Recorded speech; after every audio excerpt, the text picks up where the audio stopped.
What's up everybody and welcome to the channel. In today's video, we're going to be taking a look at this 2026 Kia Sportage Hybrid. This one is an SX Prestige all-wheel drive, finished off in Heritage Blue.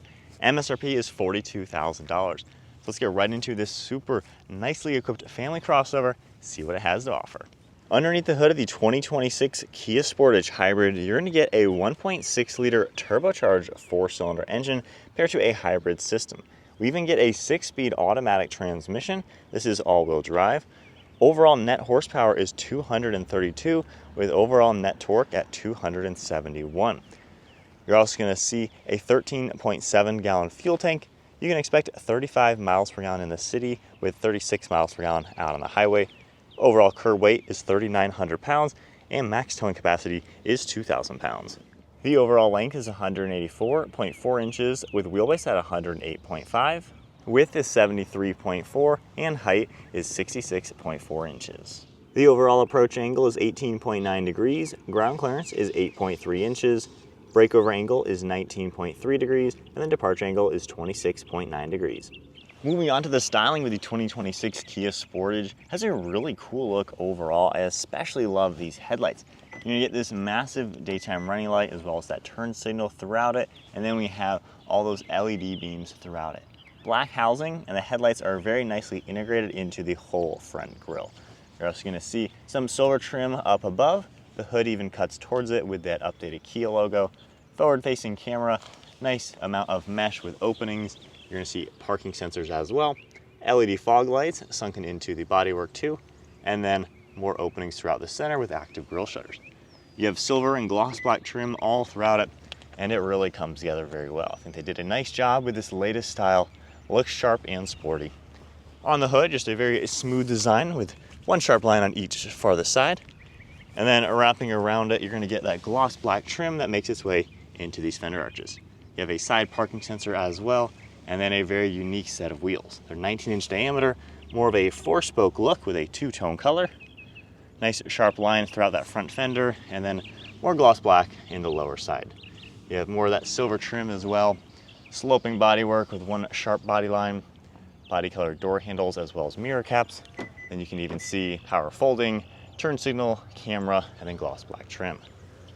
Throughout the windows, we have all gloss black trim, making its way all the way in back with a nice little bit of texture, and then up above, gloss black roof rails with a full panoramic sunroof.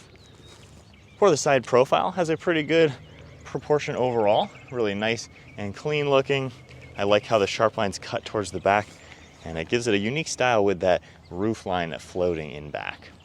You're gonna get an integrated spoiler with all gloss black trim throughout it, and then you're gonna get a nice set of LED taillights. Really nice look throughout it, and I like how you have this connecting bar with just a gloss black trim. Got the Kia name and Sportage all written out, and then gloss black trim throughout the rear, all your parking sensors, some silver trim, more black throughout where the license plate goes with your backup camera. So it comes together very well. Kia definitely styled it in a nice design. For the key fob, just a simple look that we've seen on many of the most modern Kias. You have some buttons on this side for the smart parking feature, and then of course, lock, unlock, and everything. You can also see the Kia name will light up when you tap it, and then if the car's locked, you can just grab the door handle, automatically unlocks, and we can take a look at this interior. This one's gonna get the nice black and gray interior, and then you're gonna see all the soft touch materials throughout it.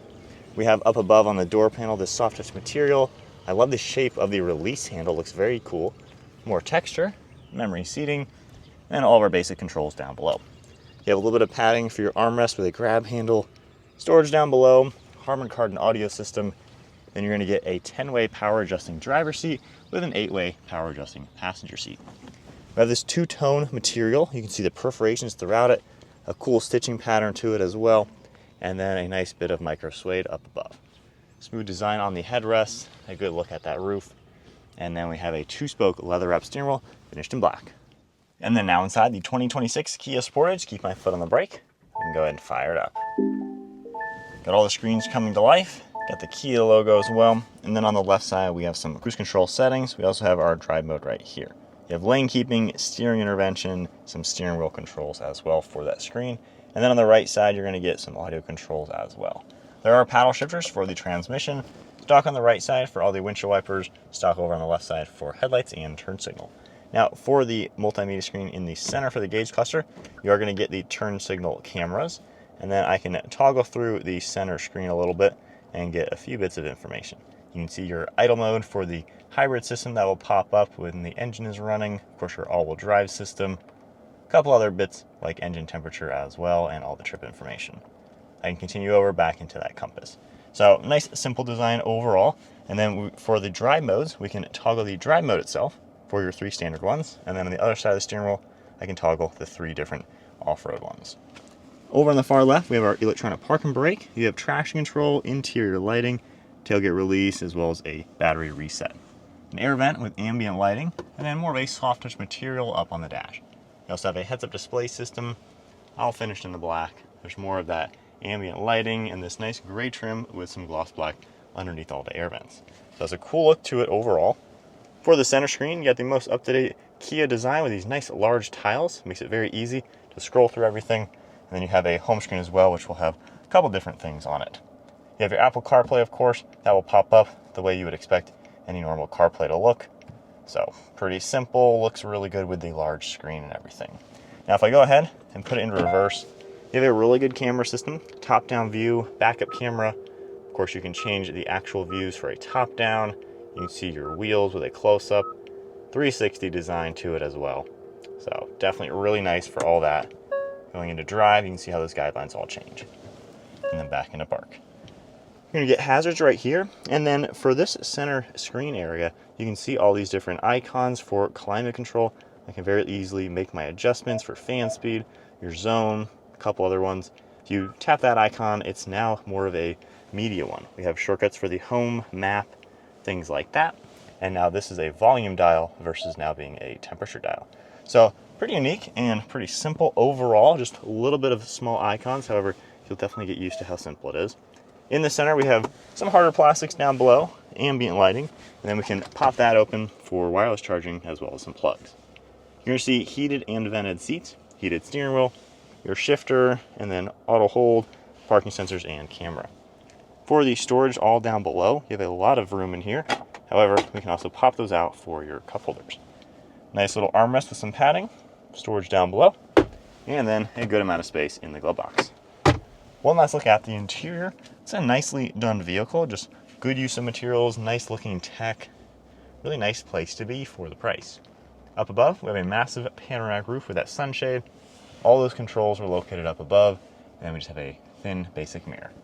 And then moving on to the rear seat space, just grabbing the door handle and opening it up. Door panel is finished off similar to the front with this nice two-tone color. You're gonna get nice padded material throughout the center, armrest as well. There is gonna be a heated seat button back here with that cool same grab handle. And then on the seats, we have our recline lever down below, the same two-tone, the gray perforated.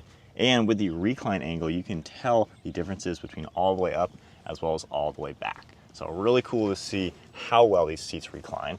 You can pull this one down as well. You have a nice armrest with some cup holders. There's gonna be 2 air vents in the center with a little bit of storage and a USB port on each of these seats. You also have a little hook as well as storage right back here. And then if I just go ahead and grab this once, we can get these to fold down for access into the back. So hopping into the Kia Sportage. So seat all the way up, not exactly comfortable, but when you put it way back or even just kind of in the middle, this is a pretty roomy back seat. Honestly, at 5'11", I sit here with pretty good headroom. Knee room is good, even with the driver's seat at my height. And what's impressive with a rear-facing car seat, that front passenger seat is genuinely usable. I can sit there perfectly comfortably. Not many crossovers that are this size, I can say that. So really roomy, you got the amenities. The seat cradles my leg well. It doesn't feel too low. Very padded as well, nice and open. Honestly, I don't have any complaints with this back seat. For the sizing, this is definitely one of the best in the class for just room for adults as well as kids. And then before we go ahead and take a look at cargo space, on that key fob, if we play with the Smart Park feature, with the remote start, you can start the car, and then just by holding the buttons, you're able to drive this forwards and back. So that's a really cool feature. Maybe if you parked, it rained, there's a big puddle or something you don't want to step in, or someone parked way too close to you, you can easily just use your key fob and drive this remote controlled. So pretty cool feature, of course, for that. From here, we can unlock it. Let's just hold the button on the key fob. We of course have a power tailgate. There is gonna be a button right back here above your license plate. Now in back, there's gonna be a privacy cover, and there's actually two different areas to mount this. As you can tell with the seat all the way reclined, it just barely reaches here. You can also move this privacy cover up to the second one where you're not gonna be able to recline as far. So depending on if you want more access for cargo space or if you want that better recline, depends on where you're gonna put that. Now, what's really interesting for being a hybrid, you still get a nice storage area with a spare tire underneath the trunk. Very large rear area back here. And there's even a handle on the left and right side that you can pull, and that will fold down these seats. Now you're gonna get 39.5 cubic feet of cargo volume behind the rear seats, and then it's gonna go up to 73.7 cubic feet once you fold everything down. From here, we have a grab handle and the button, and you can easily close everything nicely. All right, so setting off now in this hybrid turbo Sportage, pedal to the floor. So not bad in power. I feel like it's not as peppy as I would expect with the numbers, but even in the eco mode right there, I mean, you still get up to speed quite nicely. Let's go to sport mode and see what that's like from a slow speed, pedal to the floor.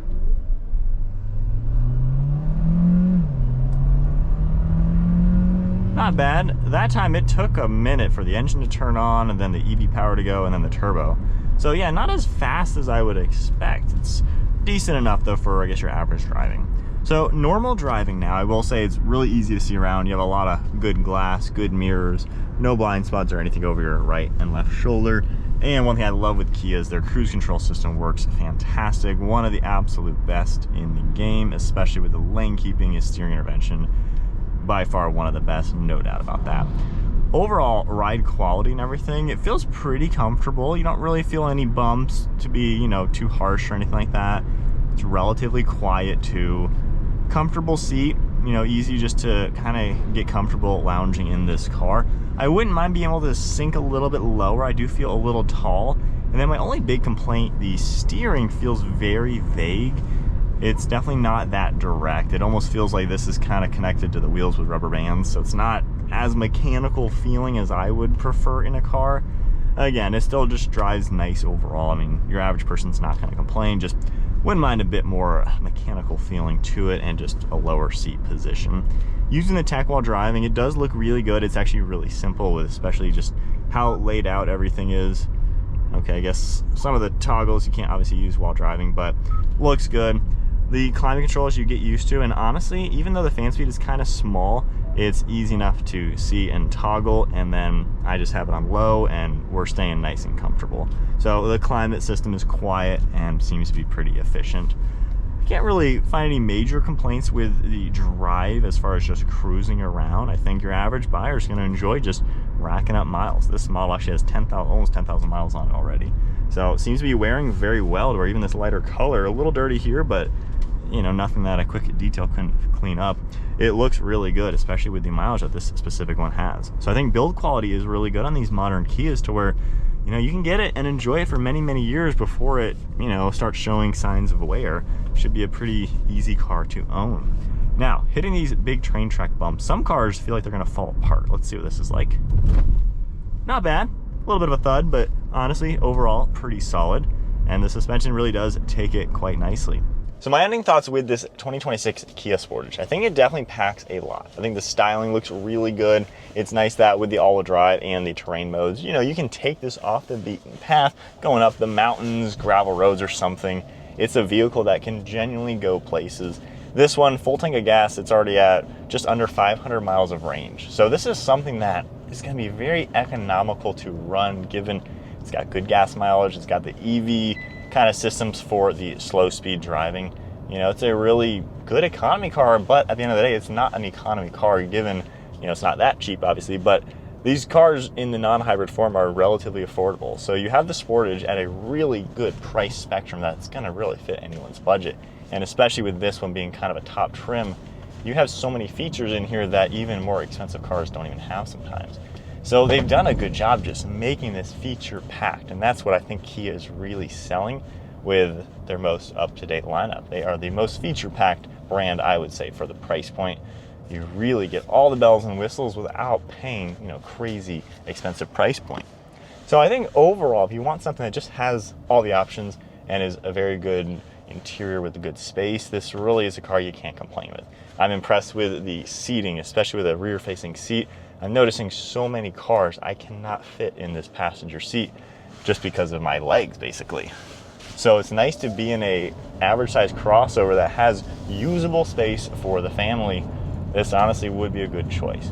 Now, I think my only major complaints are just maybe more of the driving, how it drives. I'm an enthusiast, you know, I like the sports cars and performance vehicles.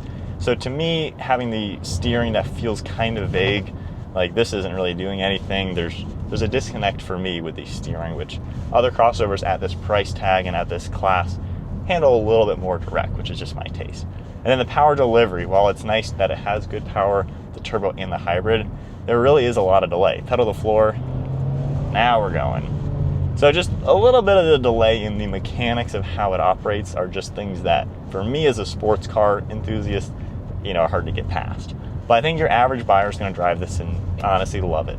So I think really, if you want something that's a good price point, very well equipped, and at the end of the day has a lot of the modern stuff to it, a good drivetrain in general, you know, I think this is a hard car to argue with. One thing I do like, in the slow speed, I notice I can drive it very smooth. And that's something that I've noticed with some cars out there. They're hard to drive smooth and slow. And especially these days with a baby, most of the time my wife's riding in the back too. You know, I want to be very delicate so my wife doesn't get car sick and so the baby can be comfortable. And because of the hybrid drivetrain where you have that instant EV power for at least like slow speed kind of power, it makes this really smooth. So I think this really is a good family-friendly vehicle for kids in the back, babies in the back, dogs in the cargo space, because you can drive this very smooth, slowly. So while it may not have the more performance-focused things that I like more power delivery when you want to step on it, it's a really good around-the-town car to just be comfortable. And the more I put some miles on this and just enjoy driving, it'd be a good road trip vehicle, just a good overall vehicle for sure. So I think definitely put this on your list. It's something that is a strong contender. Not perfect in every way, of course, but I think it does pack so much to where it is a really attractive offer. But there is the 2026 Kia Sportage, the turbo hybrid SX Prestige. Super cool to see what this new SUV has to offer. If you enjoyed the video, give it a thumbs up, hit that subscribe button, stay tuned for plenty more content, and I'll see you all in the next video.